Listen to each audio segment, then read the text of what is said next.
Yesterday in Israel, Prime Minister Netanyahu fired his defense minister. His action has ignited a political firestorm that's threatening to take down the government. A night of protests was followed by the nation's labor union calling for a strike, with airport workers walking off their jobs and shutting down Ben Gurion Airport. Chris Mitchell reports on this explosive crisis from Jerusalem. In his first public statement today, Prime Minister Netanyahu called on protesters from the left and right to show responsibility and not act violently, and added, "We are brothers." Nearly 12 weeks of protests in Tel Aviv, Jerusalem, and other cities intensified after Prime Minister Netanyahu fired his defense minister, Yoav Gallant, on Sunday. Gallant, from Netanyahu's own Likud party, defied the prime minister in a nationwide speech on Saturday, calling for a halt to negotiations over judicial reform before the Passover break in less than 2 weeks. Israel's President Isaac Herzog also called for calm, a halt to negotiations, and tweeted, "For the sake of the unity of the people of Israel, for the sake of responsibility, I call on you to stop the legislative process immediately." Today, Histadrut, the nation's largest union, called for a nationwide strike, and flights were canceled Monday at Israel's Ben Gurion Airport. They aim to shut the country down. For weeks, the opposition has charged that the coalition's judicial reforms go too far and will bring about the end of Israeli democracy.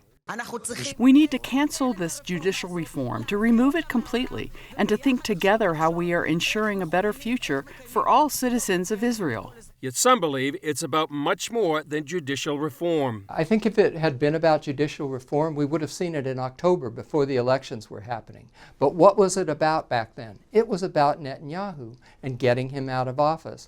The opposition people now, they're the ones who are saying, we've got to get him out. No matter what kind of alliance we make, we've got to get him out of office. So that's really the central point. 100% the attempt here is to throw Netanyahu's government and to get back to have the left ruling with the immunity that it will get from the Supreme Court. Israeli Middle East expert Amir Sephardi believes powerful interests want to maintain the power of the Supreme Court. You're touching somebody's asset and he won't let it go, and therefore they're billionaires, owners of big companies, big tech companies, bank owners, all of these people with the aid, and of course what they do, they're painting a very terrible picture of Israel becoming dictatorship. Sephardi says the protests are extremely well funded, with an agenda to topple the government. First of all, the amount of money that is being poured into that is, I've never seen anything like that before. We're talking about funding that is in a state level. This is not the common person. Netanyahu's coalition wanted to finish voting on judicial reform by the beginning of the one-month Passover recess, which begins on April 5th. But for now, the crisis here in Israel is literally changing by the hour. Gordon? Well, Chris, educated us on why are people so upset exactly? What is in the judicial reform? How is the Israeli judiciary different from the U.S. judiciary? Well, it's very much different, Gordon. You know, if you would say the U.S. Supreme Court has a constitution to use as a reference, the Supreme Court here in Israel does not. And also they use a different standard. The standard they use, Gordon, is called what is reasonable or unreasonable. Now, that's open to interpretation.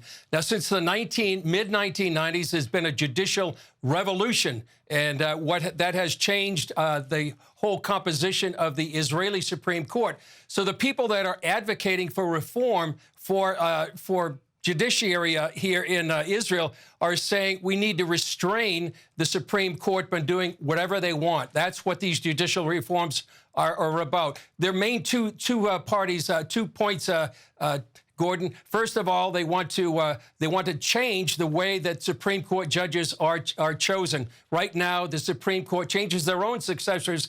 The other thing is that they want to restrain the Supreme Court with an override clause, to be able to have the Knesset override the Supreme Court in several cases.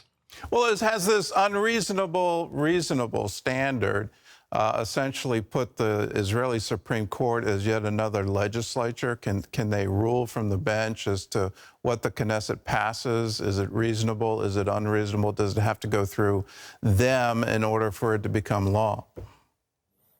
That's exactly what they're doing. And many people say the judges on the Supreme Court for years have been very activist. They make their own decision. They decide what law they decide on, and they decide what's, as you said, what's reasonable and what's unreasonable. And some say, you know, this serves the causes of the left, and why we're seeing thousands of people on the street, and why some people are asking what is the agenda behind the people on the streets, who's funding those people on the streets. And so that's why we see the crisis right now here in Israel. Okay, well, it seems like the whole protest that it threatens democracy in Israel, I mean, on its face, it seems ludicrous because the democracy seems live and kicking, and free speech seems to be everywhere, and they're talking about taking down the government and having new elections. So I'm not getting the argument that this will end democracy. No, if anything, some people say it strengthens a democracy and actually proof that democracy, as you say, is alive and well here in Israel. If you go 100 miles any direction here, and if you have that kind of protest, many of these people would be in jail by now. But so it's vibrant, is a real big debate going on, obviously, right now. Benjamin Netanyahu came out just about an hour or so ago, and he tweeted that he wants protesters on the right and the left not to be violent because we are brothers.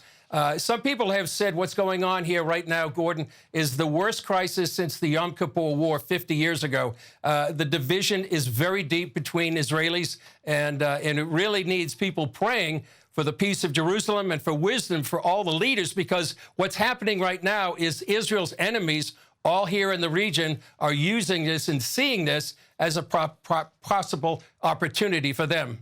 All right, well, let's pray for the peace of Jerusalem. Let's pray for Israel. I remember in 1973, and there were points of time where we were wondering, have we lost Israel? Is it so precarious that the state can't continue? And if they're doing this from within, it really makes no sense. But let's pray. Let's pray for God to intervene. Well, thank you, Chris. This is CBN News Middle East Bureau Chris Mitchell, and thanks for that analysis. And again, let's pray for Israel. This is an incredible time. There seems to be a lot of rhetoric flying around, and it seems to be worldwide with this. And whether you look at the democracies in Europe, the democracy right here in the United States, democracies in the Philippines, is democracy still viable in India? These are all open questions, and democracy seems to be under attack. At the same time, it seems to be live and kicking. And so let's realize this is a messy process, but at the same time, let's ask for peace.